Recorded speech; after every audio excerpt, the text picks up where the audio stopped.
রোশনাই ধারাবাহিকে আগের পর্বে আমরা দেখেছিলাম আদিত্য ও আরণ্যকের মধ্যে তুমুল কথা কাটাকাটি হচ্ছে। এরপর আরণ্যক যখন আদিত্যকে বলে, তুমি যা বলার আমাকে সরাসরি বলো আদিত্য, এভাবে ঘুরিয়ে পেঁচিয়ে বলার কোনো দরকার নেই। তখন আদিত্য তো আরণ্যককে বলে, রোশনাইকে তুমি হারিয়ে ফেলেছো আরণ্যক, রোশনাই এখন পুরোপুরি আমার, এখন আমি ওকে আপন করে নেব। আদিত্যর এই কথা শুনে আরণ্যক রেগে গিয়ে আদিত্যকে বলে, আদিত্য তুমি যেটাই ভাবো না কেন, রোশনাই আমার জীবনের অংশ ছিল আর এখনও আছে, তুমি চাইলেই আমাদের সেই সম্পর্কটা মুছে ফেলতে পারবে না।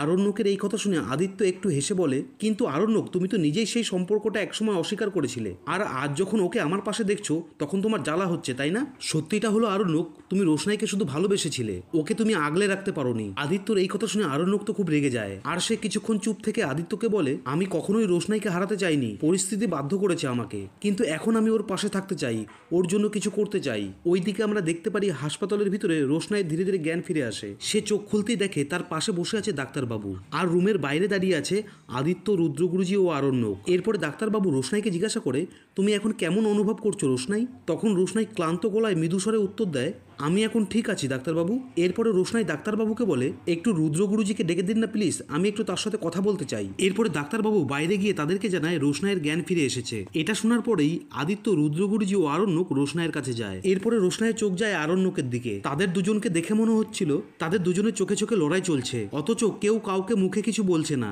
এরপরে আদিত্য রোশনাইকে জিজ্ঞাসা করে, রোশনাই তুমি এখন কেমন আছো? এরপরে রোশনাই কিছু বলার আগেই ওই দিক থেকে আরণ্যক বলে ওঠে, আমরা তো তোমাকে নিয়েই ভাবছিলাম, তোমাকে নিয়ে আমরা খুব টেনশনে ছিলাম রোশনাই। আরণ্যকের এই কথা শুনে আদিত্য রোশনাইকে বলে, হ্যাঁ রোশনাই, আমরা এটাই ভাবছিলাম যে তোমার পাশে এখন কে থাকবে। আদিত্যর এই কথা শুনে রোশনাই এক মুহূর্তের জন্য চুপ হয়ে যায়। তারপরে সে ধীরে ধীরে বলে, আমার পাশে কে থাকবে তার সিদ্ধান্ত আপনাদের নিতে হবে না, সেটা আমি নিজে নিজেই ঠিক করে নেব কে আমার পাশে থাকবে। রোশনাইয়ের এই কথা শুনে আদিত্য ও আরণ্যক দুজনেই একে অপরের দিকে তাকায়। এরপরে রোশনাই ক্লান্ত স্বরে বলে, আমি আর এই ঝামেলার মধ্যে থাকতে চাই না, আমি আমার জীবন থেকে যা হারিয়েছি তা হয়তো আর কোনোদিনও ফিরে পাবো না, আর এই ঝগড়া অশান্তির মধ্যে দিয়ে আমি আমার স্বপ্ন কখনোই সম্পূর্ণ করতে পারবো না, তাই এর থেকে ভালো আমি আবার পুনরায় বেনারসে ফিরে যাব। ওইদিকে আমরা দেখতে পারি রাত 11টা বেজে গেল, মিনি এখনো বাড়িতে আসেনি। মিনির মা তো কান্নায় ভেঙে পড়ে। এরপরে হঠাৎ মিনির মার মনে পড়ে যায় আজকে তো লালনদের বস্তিতে ফাংশন, মিনি ওখানে যায়নি তো। এরপর মিনির মা মিনির বাবাকে জানায়, তুমি একবার লালনদের বস্তিতে দেখে আসো, ওখানে ফাংশন হচ্ছে, আমার মনে হয় ও ওখানে গেছে, কারণ ও সকালবেলা আমাকে বলেছিল ও ফাংশনে যাবে। এরপরে ছোট আর মিনির বাবা মিনিকে খুঁজতে লালনদের বস্তিতে যায়।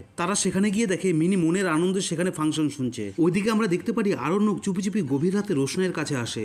আরণ্যককে এত রাতে এখানে দেখে রোশনাই তো অবাক হয়ে যায়। এরপরে রোশনাই আরণ্যককে জিজ্ঞাসা করে, স্যারজি আপনি এত রাতে এখানে? এরপরে আরণ্যক উত্তর দেয়, কেন রোশনাই, তোমাকে কি আমি দেখতে আসতে পারি না? আরণ্যকের এই কথা শুনে রোশনাই কিছু না বলে চুপ করে থাকে। এরপরে আরণ্যক রোশনাইকে বলে, রোশনাই তুমি যে মুম্বাইয়ে আসবে সেটা আমাকে একবার তো জানিয়ে আসতে পারতে, আমি কি তোমাকে মুম্বাই আসতে না করতাম?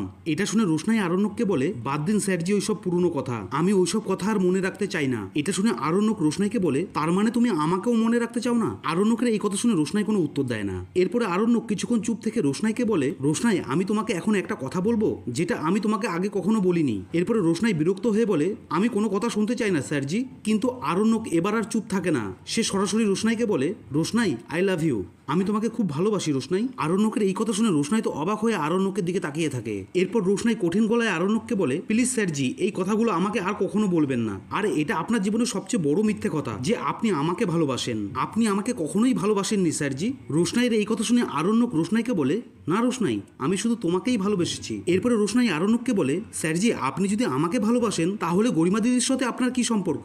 আপনি তো ওকেও ভালোবাসতেন, শুনেছি ওকে নাকি আপনি বিয়েও করেছেন, আর আমি কিন্তু আপনার চোখে গরিমা দিদির জন্য অনেক ভালোবাসা দেখেছি, তাই দয়া করে এসব কথা আমাকে বলতে আসবেন না। এরপরে আরণ্যক রোশনাইকে বোঝানোর চেষ্টা করে, কিন্তু রোশনাই আরণ্যকের কোনো কথাই শুনতে চায় না। আর এভাবেই আজকের পর্ব এখানে শেষ হয়ে যায়। তো বন্ধুরা এই পর্বে রিভিউ আপনাদের কেমন লাগলো অতি অবশ্যই কমেন্ট করে জানাবেন, আর যারা এখনো পর্যন্ত আমার চ্যানেলটিকে সাবস্ক্রাইব করেননি তারা অতি অবশ্যই সাবস্ক্রাইব করে দেবেন।